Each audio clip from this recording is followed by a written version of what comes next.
Hello everyone, welcome to our channel ENgrammar Hub. Okay, আগৰ ভিডিঅ'ত আমি প্ৰেজেন্ট টেন্স আৰু পাষ্ট টেন্সৰ ডিটেইলছত আমি আলোচনা কৰিলোঁ। তাৰ ভিতৰত যদি কোনোবাই কিবা বুজি পোৱা নাই মোক কমেন্ট সেকশনত সুধিব পাৰিবা। ঠিকে আছে, আমি এতিয়া নেক্সট ফিউচাৰ টেন্সলৈ যাওঁ। এতিয়া ফিউচাৰ টেন্সৰ ফাৰ্ষ্ট যেটো পাৰ্টটো কি আছে যে ফিউচাৰ ইনডিফিনিট অৰ সিম্পল ফিউচাৰ টেন্স বুলি কোৱা হয়। ইয়াৰ যেটো ডেফিনেশ্যন কি আছে যে ভৱিষ্যতে কোনো এটা কাম হ'ব বা কোনো এটা ঘটনা ঘটিব বুজালে এই টেন্স ব্যৱহাৰ কৰা হয়। ফৰ এক্সাম্পল কি আছে যে মই অহাকালি স্কুললৈ যাম। এতিয়া এই যেটো বাক্য যেটো অসমীয়া বাক্য ইয়াত কি আছে যে মই অহাকালি স্কুললৈ যাম মানে কি এই কামটো কি যে ভৱিষ্যতত হ'ব। কিন্তু ভৱিষ্যতত হোৱা ঘটনাটো কি হ'ব যে ফিউচাৰ ইনডিফিনিট টেন্স। এতিয়া কি হ'ব মই যেটা সাবজেক্ট ইয়াত কি হ'ব আই আহিব। আই লগত কি বহে shall, I shall go to school, অহাকালিটো কি হ'ব টুমৰো।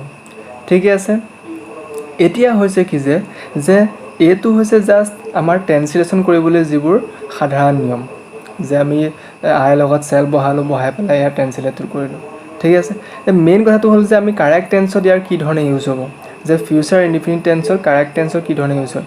এতিয়া ফিউচাৰ ইনডিফিনিট টেন্সৰ কাৰেক্ট টেন্সতে ইউজ হ'বলৈ এটা ৰুল আছে। এইটো হৈছে যে ফিউচাৰ টাইমত বুজোৱা প্ৰিন্সিপাল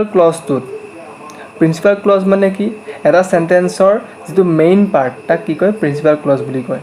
যে ফিউচাৰ টাইম বুজোৱা প্ৰিন্সিপাল ক্লজটোত ফিউচাৰ ইনডিফিনিট টেন্স আৰু ইয়াৰ লগত থকা সাবঅৰ্ডিনেট ক্লজটোত সিম্পল প্ৰেজেন্ট টেন্স বহে।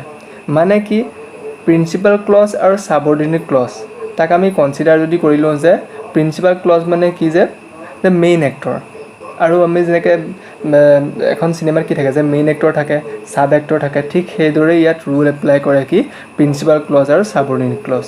যে এটা সেন্টেন্সত যেটো পাৰ্টে এই সেন্টেন্সটোৰ মেইন পাৰ্ট হিচাপে এক্ট কৰি থাকে তাক কি কয় প্ৰিন্সিপাল ক্লজ বুলি কয়।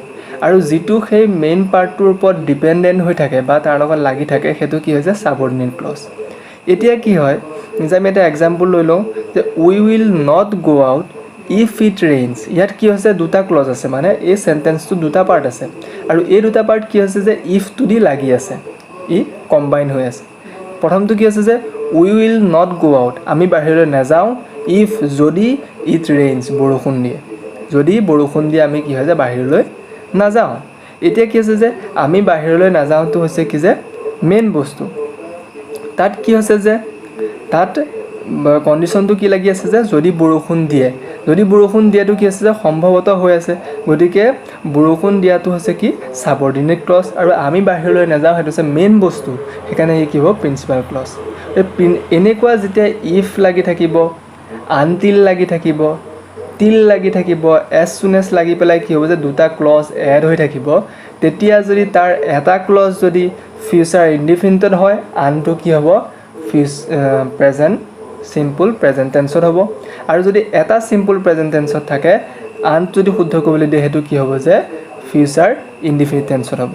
সদায় মনত ৰাখিবা যে এইটো কি আছে যে দুটা ক্লজ যদি লগ হৈ থাকে কিহেৰে ইফ নাথাকি কেতিয়াবা এজ চুন এজো থাকিব পাৰে, টিল থাকিব পাৰে, আনটিল থাকিব পাৰে। এইবোৰ থাকিলে কি হয় যে নেক্সট আমি এক্সাম্পল দিম তেতিয়া আৰু ভালদৰে বুজিব পাম।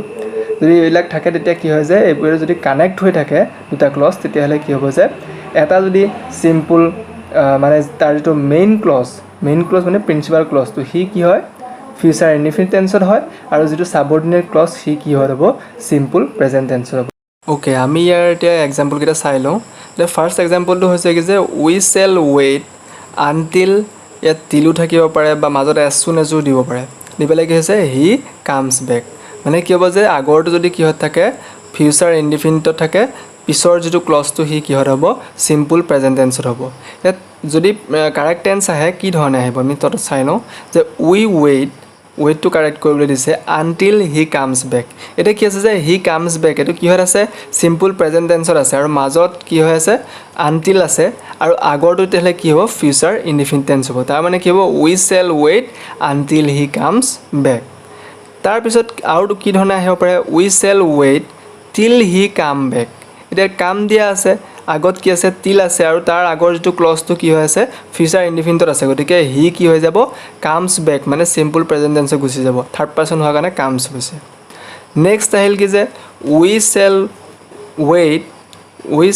Weight until he as soon as he come এতিয়া কি আছে যে we shall wait as soon as he come এতিয়া কি হ'ব আগৰটো কি আছে ফিউচাৰ ইনডিফিনিট আছে পিছৰটো কি হৈ যাব সিম্পল প্ৰেজেন্ট টেন্সত যাব এতিয়া কি হ'ব we shall wait as soon as he comes ঠিক আছে এতিয়া নেক্সট আমি যাওঁ কিহত যে ফিউচাৰ কন্টিনিউয়াছ টেন্স এটা ফিউচাৰ কন্টিনিউয়াছ টেন্সটো খুব কম ইউজ হ'ব ট্ৰান্সলেশ্যনত দুটা ইউজ হয় কেতিয়াবা কিন্তু কাৰেক্ট টেন্সত খুব কমকৈ আহে ইয়াৰ ডেফিনেশ্যনটো কি আছে যে ভৱিষ্যতে কোনো এটা কাম চলি থাকিব বা কোনো এটা ঘটনা ঘটি থাকিব বুজাবলৈ কি হয় যে এই টেন্স ব্যৱহাৰ কৰা হয় ইয়াৰ ফৰ্মটো কি আছে subject plus shall be or will be main ভাৰ্বৰ লগত আইএনজি লাগে দেন অবজেক্ট লাগে ফৰ এক্সাম্পল মই তেতিয়া এখন কিতাপ পঢ়ি থাকিম এতিয়া মই কামটো তেতিয়া কৰি থাকিম ভৱিষ্যতে কি হ'ব কামটো চলি থাকিব তো হেতু কি হ'ব যে ফিউচাৰ কন্টিনিউয়াছ টেন্স হ'ব এতিয়া কি হ'ব মই তো সাবজেক্ট আই লগত কি বহিব শ্যাল বি বহিব আই শ্যাল বি ৰিডিং পঢ়ি থকাটো কি হ'ব ৰিডিং এ বুক তেতিয়া পঢ়ি থাকিম গতে কি হ'ব দেন ঠিক আছে